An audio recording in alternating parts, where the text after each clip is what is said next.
My brother died from alcohol. The doctor said that if he wasn't drunk, he wouldn't have died. After his death, my family, they drank more than they used to. My dad went to pubs even more, then met a 15-year-old girl.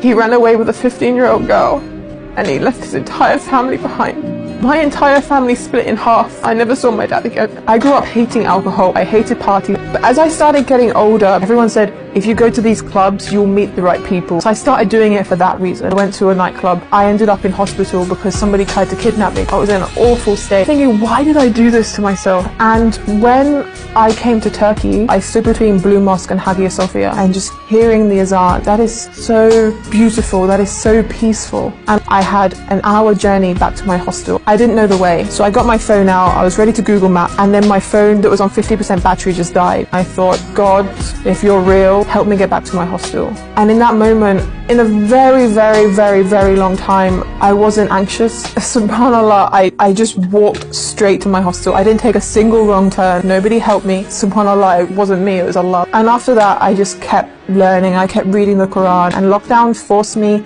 in my house. And I still wasn't planning on becoming Muslim. I actually started praying. And by doing that, my days were becoming so much more productive, because I would plan between Fajr and Zuhr. I would do this, this and this. And then Ramadan came. I started doing Ramadan. I was fasting, I was praying, and between that, I was just learning about Islam. That was all I was doing with my time. Nothing in my life has given me this feeling. And because of that feeling, that's when I started taking it seriously. And I started going, this is from God, because only God can give me that contentment. I cried the entire night I became Muslim. I did it over and over again because I was worried that I was doing it wrong.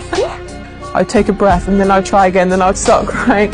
So I did my Shahada technically multiple times. The feeling was like I found my purpose. When you're a non-Muslim, you have nothing to focus on, but then all of a sudden we're given guidelines to follow, and then the goal becomes clearer. You know where you're going, why you're going there, what you're going to get at the end of it, and that's Jannah, inshallah. And that goal towards Jannah is such an easier life to live than a life of not knowing where you're going.